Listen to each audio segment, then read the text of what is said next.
Hello കൂട്ടുകാരെ, നമ്മുടെ കയ്യിൽ നിന്നൊരു ബോട്ടിലാണുള്ളത്. ബോട്ടിൽ വെച്ചിട്ട് നമുക്ക് അടിപൊളിയായിട്ടൊരു ഓണം സ്പെഷ്യൽ ബോട്ടിലായിട്ട് ചെയ്തെടുക്കാം.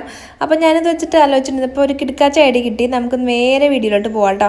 അപ്പോൾ ഞാൻ എൻ്റെ കയ്യിലുള്ളൊരു ഫ്ലവറുള്ളൊരു പേപ്പർ എടുത്തിട്ടുണ്ട്. നിങ്ങളുടെ കയ്യിൽ പേപ്പർ ഇതുപോലെ ഇല്ലാന്നുണ്ടെങ്കിൽ നിങ്ങളുടെ പുസ്തകത്തിൻ്റെ പുറംചട്ടയിൽ ഇതുപോലത്തെ ഫ്ലവേഴ്സൊക്കെ ഉണ്ടാവുമല്ലോ.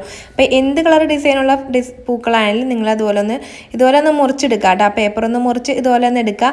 അപ്പോൾ എൻ്റെ കയ്യിലുള്ള ഈ പേപ്പർ ഡീക്കൂപ്പേജിൻ്റെ പേപ്പറാണ്. അപ്പോൾ ഇത് ടിഷ്യൂ പേപ്പറിലൊന്ന് ഒട്ടിച്ചെടുക്കാം. ഇത് ക്രാഫ്റ്റ് ഷോപ്പിലൊക്കെ അവൈലബിൾ ആയിരിക്കും. അതെ, ഇങ്ങനെ ഒരു ബോട്ടിലിൻ്റെ പുറകിലേക്കൊന്ന് ഒട്ടിച്ച് കൊടുക്കാം. എൻ്റെ കയ്യിൽ 2 ഗ്ലൂ ഉണ്ട്, മോഡ് പോഡ്ജ് ഗ്ലൂ ഉണ്ട്, ഫെവിക്കോൾ ഉണ്ട്. ആക്ച്വലി ഡീക്കൂപ്പേജിന് യൂസ് ചെയ്യുന്നത് മോഡ് പോഡ്ജ് ഗ്ലൂ ആണ്. ഞാൻ നമ്മുടെ ഫെവിക്കോൾ യൂസ് ചെയ്യുന്നതെന്ന് ട്രൈ ചെയ്ത് നോക്കുന്നുണ്ട്. നല്ല സെറ്റായിട്ട് കിട്ടിയിട്ടോ.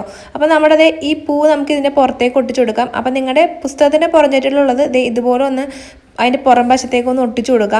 എന്നിട്ട് പുറം ഭാഗത്ത് പശ തേച്ച് നന്നായിട്ട് ഇതുപോലെ ഒന്ന് ഒട്ടിച്ചു കൊടുക്കുക കേട്ടോ. അപ്പം നമ്മുടെ കട്ടിയുള്ള പേപ്പറായിരിക്കും പുസ്തകത്തിൻ്റെ പുറംചട്ട എന്നുള്ളത്. എന്നിരുന്നാലും കുഴപ്പമില്ല, ഇതുപോലെ നന്നായിട്ട് പശ വെച്ചിട്ട് തേച്ച് അതുമേക്കും കൂടെ ചേർത്ത് ഒട്ടിച്ചു കൊടുക്കുക. ഒട്ടിച്ച് കഴിയുമ്പോൾ അതിൻ്റെ മേലുള്ള പേപ്പർ ജസ്റ്റ് ഒന്ന് നിങ്ങൾ കൈ വെച്ച് ചുരണ്ടിയിട്ടുണ്ടെങ്കിൽ അതിൻ്റെ മേലുള്ള പേപ്പറൊക്കെ ഒന്ന് പറഞ്ഞു പോകുന്നോളും. നല്ല സോഫ്റ്റ് ആയി കിട്ടും. പിന്നെ നമുക്ക് കുറച്ച് കളേഴ്സ് എടുത്തോളം മിക്സാക്കി എടുക്കാം. ഞാൻ ഒട്ടിച്ചേക്കുന്ന പൂവിനകത്ത് മഞ്ഞയും ഗ്രീനൊക്കെ ഷെയ്ഡുള്ളതുകൊണ്ട് ഞാൻ മഞ്ഞയും ഗ്രീൻ ഷെയ്ഡ് എടുത്തിട്ട് ഒന്ന് മിക്സ് ആക്കി എടുത്തിട്ട് നമ്മുടെ ബോട്ടിലിൻ്റെ പുറകിലേക്കൊന്ന് ഇതുപോലെ ഒന്ന് ഒട്ടിച്ചു കൊടുക്കുകയാണ്. നമ്മുടെ പുറം ഭാഗം ഒന്ന് കവർ ചെയ്തെടുക്കാൻ വേണ്ടിയിട്ടാണ് നമ്മളിത് ഇതുപോലെ ഒന്ന് ചെയ്തെടുക്കുന്നത്. അപ്പം നിങ്ങളുടെ പൂവ് ഏതാണെന്ന് വെച്ചിട്ടുണ്ടെങ്കിൽ അതിൻ്റെ ഷെയ്ഡൊക്കെ ഒന്ന് എടുത്തിട്ട് ബോട്ടിലിൻ്റെ പുറത്തേക്ക് ഇതുപോലെ ഒന്ന് കവർ ചെയ്ത് കൊടുക്കുക കേട്ടോ. അപ്പം നന്നായിട്ട് സ്പോഞ്ച് വെച്ചിട്ട് നന്നായിട്ടൊന്ന് പഞ്ച് ചെയ്ത് കൊടുക്കാം. അപ്പോൾ ഇതിൻ്റെ ഫൈനൽ ലുക്ക് നല്ല കിടക്കാച്ചയായിട്ട് വന്നിട്ടുണ്ട് കേട്ടോ. അപ്പോൾ ഞാൻ ഇതിൻ്റെ ഇടയിലേക്ക് കുറച്ച് മോൾ ഭാഗത്ത് യെല്ലോ ഷെയ്ഡോട് കുറച്ച് ആഡ് ചെയ്തിട്ട് ഫ്രണ്ടിലേക്ക് വരുമ്പോൾ ഒരു ലൈറ്റ് ഷെയ്ഡ് എന്നുള്ള രീതിയിൽ ഒന്ന് സെറ്റാക്കി ഇതുപോലെ എടുത്തിട്ടുണ്ട്.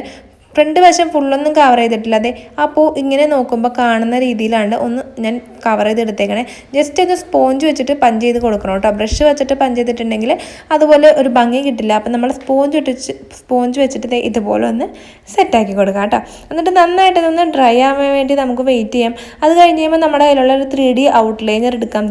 3D ഔട്ട്ലൈനർ നമുക്ക് ഷോപ്പിൽ നിന്നൊക്കെ 25 റുപ്പീസിന് അവൈലബിൾ ആയിരിക്കും.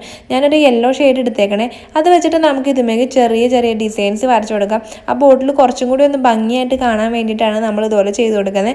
അപ്പം നമുക്ക് ഇഷ്ടമുള്ള പോലെ കുഞ്ഞു കുഞ്ഞു ഡിസൈൻസൊക്കെ ഇതുപോലെ ഇട്ട് കൊടുക്കാം. നമ്മൾ മൈലാഞ്ചിക്ക് ഇടുന്നുണ്ടെങ്കിൽ അതുപോലത്തെ ഡിസൈൻസൊക്കെ ഇതിനകത്ത് ഇട്ട് കൊടുക്കാം കേട്ടോ. അപ്പോൾ അതിൻ്റെ ആ പച്ച കളറിൻ്റെ ഔട്ട്ലൈനകത്ത് വന്ന രീതിയിൽ ഞാൻ ഇതുപോലെ ചെറിയ ചെറിയ ഡിസൈൻസൊക്കെ ഇതിനകത്ത് ഇട്ട് കൊടുക്കുന്നുണ്ട്. അപ്പോൾ നന്നായിട്ട് ഉണങ്ങാൻ വേണ്ടിയിട്ട് ഒരു 3 hours വെച്ചിട്ടുണ്ടെങ്കിൽ നന്നായിട്ട് ഈ 3 ഔട്ട്ലൈനേഴ്സ് ഉണങ്ങി കിട്ടും കേട്ടോ. അപ്പോൾ ഞാൻ ചെറിയ ഡോട്ടൊക്കെ ഇട്ട് കൊടുത്തിട്ട് നമ്മുടെ ആ ഫ്രണ്ട് വശം ഒന്ന് ബ്യൂട്ടിഫുൾ ആക്കി എടുത്തിട്ടുണ്ട്. എനിക്ക് നന്നായിട്ട് ഇഷ്ടപ്പെട്ടു കേട്ടോ. കാണാൻ വേണ്ടിയിട്ട് നല്ല ഭംഗിയുണ്ട്. നമുക്ക് വീട്ടിലെ ഡെക്കോറായിട്ടും യൂസ് ചെയ്യാം. മോൾ ഭാഗത്ത് നമ്മൾ പെയിൻ്റ് അടിക്കാത്തതുകൊണ്ട് ഇതുപോലൊരു കയറെടുത്തിട്ട് ഒന്ന് ചുറ്റി കൊടുക്കുക. ഞാൻ ക്ലേ വെച്ചിട്ടൊരു പൂ ഉണ്ടാക്കിയിട്ടുണ്ട്, അതൊന്ന് ഒട്ടിച്ചു കൊടുക്കുക. നിങ്ങളുടെ കയ്യിൽ ക്ലേ ഇല്ലാന്നുണ്ടെങ്കിൽ ഏതെങ്കിലും ഒരു ഫ്ലവേഴ്സ് എടുത്തിട്ട് നിങ്ങളുടെ കയ്യിലുള്ള ഡ്രസ്സ് മേക്കുള്ളൊരു പൂ എടുത്തിട്ട് ഒന്ന് ജസ്റ്റ് ഒട്ടിച്ചു കൊടുക്കുക. ഞാൻ ജസ്റ്റ് ഓപ്ഷനിലായിട്ട് വെച്ചാണ്. അപ്പം നിങ്ങളുടെ ഭംഗിക്ക് അനുസരിച്ചിട്ട് നിങ്ങൾ ഒന്ന് ഡെക്കോറേറ്റ് ചെയ്തെടുക്കാം. സംഭവം സെറ്റായിട്ടുണ്ട്. എല്ലാവർക്കും വീഡിയോ ഇഷ്ടപ്പെട്ടെങ്കിൽ ലൈക്ക് ചെയ്യാനും കമൻറ്റ് ചെയ്യാനും സബ്സ്ക്രൈബ് ചെയ്യാനും ഷെയർ ചെയ്യാനൊന്നും മറക്കരുത്. അപ്പോൾ വീഡിയോ കാണുന്ന കൂട്ടുകാരെല്ലാവരും ഒന്ന് ചാനൽ സബ്സ്ക്രൈബ് ചെയ്ത് സപ്പോർട്ട് ചെയ്യണം കേട്ടോ. നിങ്ങൾ സബ്സ്ക്രൈബ് ചെയ്യുന്നതുകൊണ്ട് നിങ്ങൾക്ക് യാതൊരു നഷ്ടം ഉണ്ടാകുന്നില്ല. പക്ഷെ ഞങ്ങൾക്ക് അതുകൊണ്ട് വലിയൊരു സപ്പോർട്ടാണ് കിട്ടുന്നത്. അതുകൊണ്ടാണ് സബ്സ്ക്രൈബ് ചെയ്തും സപ്പോർട്ട് ചെയ്യാൻ പറയുന്നത് കേട്ടോ. അപ്പോൾ അടുത്തൊരു വീഡിയോ വരുന്നവരേക്കും ബൈ.